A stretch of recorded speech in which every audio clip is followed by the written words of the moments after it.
আরব আমিরাতকে গুড়িয়ে দিতে চায় ইরান। অন্তর্বর্তী সরকারের আমলের চেয়ে এখন অপরাধ বেশি হচ্ছে, মন্তব্য হাসনাতের। নির্বাচনের পর সেনাবাহিনীর ম্যাজিস্ট্রেসি ক্ষমতা নেই, জানালেন তথ্য উপদেষ্টা। থানায় মামলা করতে গিয়ে ছাত্রলীগ নেতা গ্রেপ্তার। দেশের ইতিহাসে এত চমৎকার নির্বাচন আগে হয়নি, বললেন সেনা প্রধান। দর্শক, গ্রামের কাগজের সকালের সংবাদে আপনাকে স্বাগত। আপনাদের সাথে আছি আমি স্বপ্না দেবনাথ। শুনছিলেন প্রধান শিরোনাম, এছাড়াও রয়েছে রাশিফল। এবার চলুন যাওয়া যাক মূল আয়োজনে। ইরান ইসলামী প্রজাতন্ত্রের ওপর যুক্তরাষ্ট্র ইসরায়েলের আগ্রাসনের জবাবে সংযুক্ত আরব আমিরাতকে কঠোর নিশানা করার পরিকল্পনা করছে বলে সৌদি আরব ও ওমানকে জানিয়েছে দেশটি। দৃশ্যত এটি আবুধাবি ও তার প্রতিবেশী দেশগুলোর মধ্যে দূরত্ব তৈরি করার একটি পদক্ষেপ হতে পারে বলে ধারণা করা হচ্ছে। শুক্রবার মিডল ইস্ট আইয়ের এক প্রতিবেদন থেকে এই তথ্য জানা যায়। প্রতিবেদনে বলা হয়, গত 28 ফেব্রুয়ারি ইরানে যুক্তরাষ্ট্র ও ইসরায়েলের আগ্রাসন শুরুর পর তেহরানের সবচেয়ে বেশি পাল্টা হামলার শিকার হয়েছে আরব আমিরাত। ফলে ইরানের পাল্টা আঘাতে দেশটি সবচেয়ে বেশি ক্ষতিগ্রস্ত হয়েছে। এদিকে আজ ভোরে আরব আমিরাতের ফুজাইরা পেট্রোলিয়াম স্থাপনায় ড্রোন হামলা চালিয়েছে ইরান। ফলে ইরান থেকে ড্রোন হামলার পর আমিরাতের পেট্রোলিয়াম শিল্প এলাকায় বড় আগুন লেগেছে বলে ফুজাইরার মিডিয়া অফিস দাবি করেছে। তবে তাৎক্ষণিকভাবে এই হামলার বিষয়ে কিছু জানায়নি ইরান। এতে আরব দেশগুলোর মধ্যে আরব আমিরাতের উপর ইরানের ক্ষোভ বেশি বলে ধারণা করছে সংশ্লিষ্টরা। দেশের আইন শৃঙ্খলা পরিস্থিতি ক্রমে অবনতির দিকে যাচ্ছে। অন্তর্বর্তী সরকারের আমলের চেয়ে এখন অপরাধ অনেক বেড়েছে বলে জনমনে ধারণা তৈরি হয়েছে। এমনটাই মন্তব্য করেছেন জাতীয় নাগরিক পার্টির দক্ষিণাঞ্চলের মুখ্য সংগঠক ও কুমিল্লা 4 আসনের সংসদ সদস্য হাসনাত আব্দুল্লাহ। হাসনাত আব্দুল্লাহ বলেন, বাংলাদেশের সাম্প্রদায়িক সম্প্রীতিকে নেতিবাচকভাবে উপস্থাপনের যে চেষ্টা চলছে তা প্রতিহত করতে হবে। বাংলাদেশ যেসব মত ও ধর্মের মানুষের জন্য নিরাপদ আবাসভূমি তা বিশ্বকে জানাতে হবে। দেশে চলমান জ্বালানি সংকট নিয়ে করা এক প্রশ্নের জবাবে এনসিপির এই নেতা বলেন, জ্বালানি সংকট মূলত আমাদের পর্যাপ্ত প্রস্তুতির অভাবেই তৈরি হয়েছে। সরকার নতুনভাবে গঠিত হওয়ার পর প্রস্তুতির ঘাটতি থাকায় ডিজেল সরবরাহে সমস্যা দেখা দেয়। এই সুযোগে একটি সিন্ডিকেট গড়ে ওঠে বলেও দাবি করেন তিনি। নির্বাচনের পর সেনাবাহিনীর ম্যাজিস্ট্রেসি ক্ষমতা আর বহাল নেই বলে জানিয়েছেন প্রধানমন্ত্রীর তথ্য ও সম্প্রচার বিষয়ক উপদেষ্টা ডাক্তার জাহিদুর রহমান। তিনি বলেন, আইন শৃঙ্খলা রক্ষার মূল দায়িত্ব এখন অন্যান্য আইন শৃঙ্খলা বাহিনীর হাতে। মঙ্গলবার সচিবালয়ের তথ্য অধিদপ্তরের সম্মেলন কক্ষে ব্রিফিং এ সব কথা বলেন তিনি।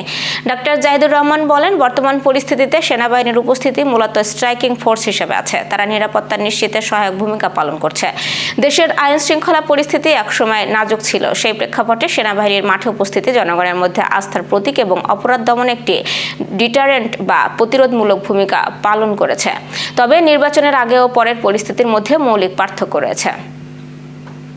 লক্ষ্মীপুরের রায়পুরে থানায় মামলা করতে গেলে নিষিদ্ধ সংগঠন ছাত্রলীগ নেতা হারুনুর রশিদ নয়নকে আটক করেছে পুলিশ।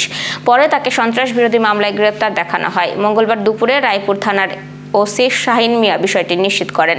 অভিযোগ উঠেছে, নয়নের বড় ভাই মঞ্জুর মোল্লাকে জমি সংক্রান্ত বিরোধের জের ধরে কুপে আহত করে প্রতিপক্ষের লোকজন। ওই ঘটনায় থানায় মামলা করতে গেলে তা না নিয়ে উল্টো নয়নকে গ্রেপ্তার করে পুলিশ। গ্রেপ্তারে নয়ন উপজেলার দক্ষিণ চরবংশী ইউনিয়ন ছাত্রলীগের সভাপতি ও দক্ষিণ চরবংশী ইউনিয়ন আওয়ামী লীগের সাবেক সভাপতি আব্দুর রশিদ মোল্লার ছেলে।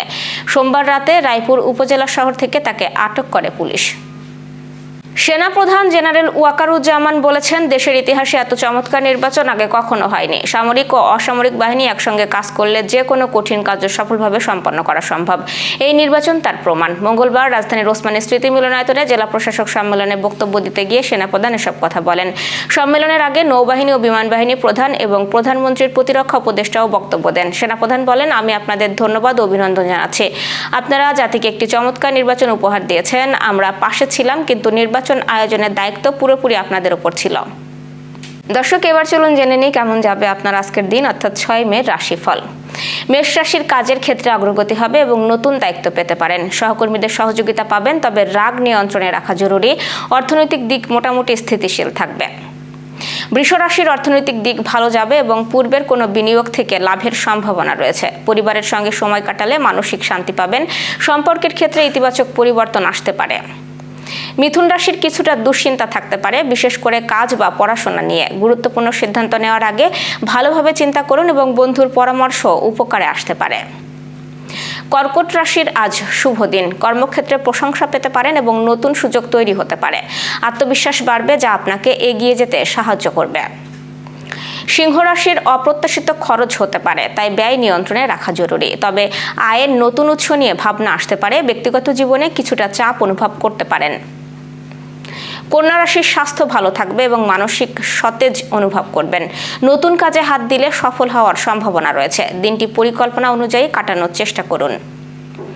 তুলা রাশির সম্পর্কের ক্ষেত্রে ভুল বোঝাবুঝি হতে পারে। ধৈর্য ধরে পরিস্থিতি সামলে সমস্যার সমাধান হবে এবং কর্মক্ষেত্রে একটু সতর্ক থাকুন।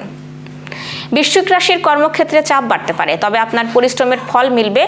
গুরুত্বপূর্ণ কাজ শেষ করার জন্য দিনটি ভালো। নিজের ওপর আস্থা রাখুন। ধনুরাশির ভ্রমণের সুযোগ আসতে পারে বা ভ্রমণের পরিকল্পনা সফল হতে পারে। শিক্ষার্থীদের জন্য দিনটি ভালো এবং নতুন কিছু শেখার আগ্রহ বাড়বে। মকর রাশির পারিবারিক বিষয়ে মনোযোগ দিন। পরিবারের কারোর সঙ্গে আলোচনা গুরুত্বপূর্ণ হতে পারে। অর্থনৈতিক সিদ্ধান্ত নেওয়ার ক্ষেত্রেও সতর্ক থাকুন।